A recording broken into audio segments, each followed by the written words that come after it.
मैं हूं नफीसा खान और आप देख रहे हैं बोल्ड स्काई।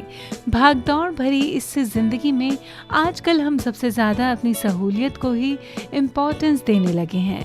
यही वजह है कि ऐसे सामान भी प्रमुखता से हमारे ज़िंदगी में शामिल हो चुके हैं जिनके बारे में हम जानते तो हैं कि ये हमारी सेहत के लिए अच्छे नहीं, लेकिन इसके बावजूद हम धड़ल्ले से उसका इस्तेमाल करते हैं। और ऐसी ही एक चीज़ है रसोई में भरपूर मात्रा में इस्तेमाल होने वाले प्लास्टिक के डिब्बे। आप भी जानते होंगे कि प्लास्टिक सेहत के लिए अच्छा नहीं होता। माइक्रोवेव में भी इसका इस्तेमाल नहीं करना चाहिए। इसके बावजूद अगर आप प्लास्टिक के डिब्बों का इस्तेमाल कर रहे हैं तो ये ज़रूर जान लें कि अच्छे डिब्बे कैसे चुने जाएं। आपने लाख देख समझकर प्लास्टिक का डब्बा खरीदा हो, पर फिर भी इसमें खाना कभी भी गर्म ना करें, क्योंकि सभी तरह के प्लास्टिक में खतरनाक केमिकल होते हैं जो गर्म करने पर खाने में चले जाते हैं और खाने में कई तरह के टॉक्सिक तत्व पैदा कर देते हैं। और सिर्फ खाना गर्म करते वक्त ही क्यों, आप प्लास्टिक के डिब्बों को कभी भी फ्रीज़र में भी ना रखें। फ्रीज़र में प्लास्टिक के डिब्बों को आप तभी रखें जब उस पर फ्रीज़र सेफ लिखा हो। दरअसल फ्रीज़र का तापमान प्लास्टिक को बुरी तरह प्रभावित करता है। इस वजह से जब डिब्बे को सामान्य तापमान पर लाकर वापस गर्म किया जाता है तो प्लास्टिक के केमिकल खाने में घुल जाते हैं।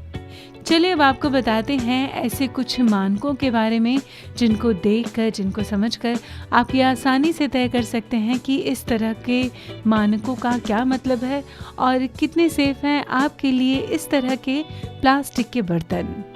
जैसे कि डिब्बे के पीछे कप और कांटे के निशान का मतलब होता है कि उसमें खाना स्टोर किया जा सकता है। इसके अलावा तरंगों के निशान का मतलब है कि डिब्बा माइक्रोवेव सेफ है। वहीं पानी की आकृति में बर्तनों का निशान डिश वॉशर सेफ होने की ओर इशारा करता है। अब बात करेंगे रिसाइकलिंग नंबर की। यही वो बात है जो प्लास्टिक का डब्बा चुनते समय आपको सबसे ज़्यादा ध्यान में रखनी होती है। आपने अगर गौर किया हो तो #3 या फिर #7 इस तरह के नंबर हर प्लास्टिक डिब्बे के पीछे लिखे होते हैं। ये संख्या डिब्बे के प्लास्टिक में हानिकारक तत्व जैसे BPA की मौजूदगी बताती है। ये नंबर डिब्बे के पीछे तिकोने आकार के अंदर लिखे होते हैं। इस नंबर को लेकर कुछ बातों का ध्यान आपको रखना बेहद ज़रूरी है। #1 नंबर का मतलब होता है कि ये कंटेनर सिर्फ एक बार के इस्तेमाल के बाद बेकार हो जाएगा। इसके बाद भी इस्तेमाल करने से इसमें कीटाणु बढ़ने लगेंगे। बार बार इस्तेमाल करने के लिए #2, #4, #5 की संख्या वाले डिब्बों को सुरक्षित माना जाता है। #3, #6, #7 नंबर वाले डिब्बों को इस्तेमाल करने से आपको बचना चाहिए। पॉलीथिलीन टेरेफ्थोलेट से बना कंटेनर 1 नंबर की श्रेणी में आता है।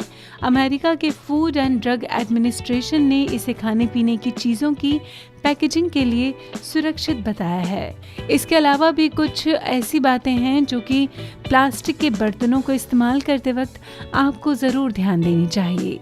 गोल के मुकाबले चौकोर या फिर आयताकार डिब्बे जगह का अच्छे से इस्तेमाल कर लेते हैं, इसीलिए गोल डिब्बे खरीदने से बचें।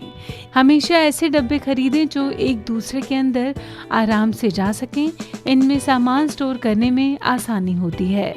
इसके अलावा माइक्रोवेव करने से पहले डिब्बे का ढक्कन थोड़ा खोल दें ताकि भाप आसानी से निकल सके।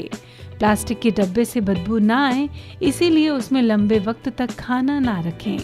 प्लास्टिक के डब्बों पर लगे ज़िद्दी दागों को साफ करने के लिए क्लोरीन ब्लीच का इस्तेमाल करें। दाग लगे डिब्बों को ब्लीच के मिश्रण में डालें।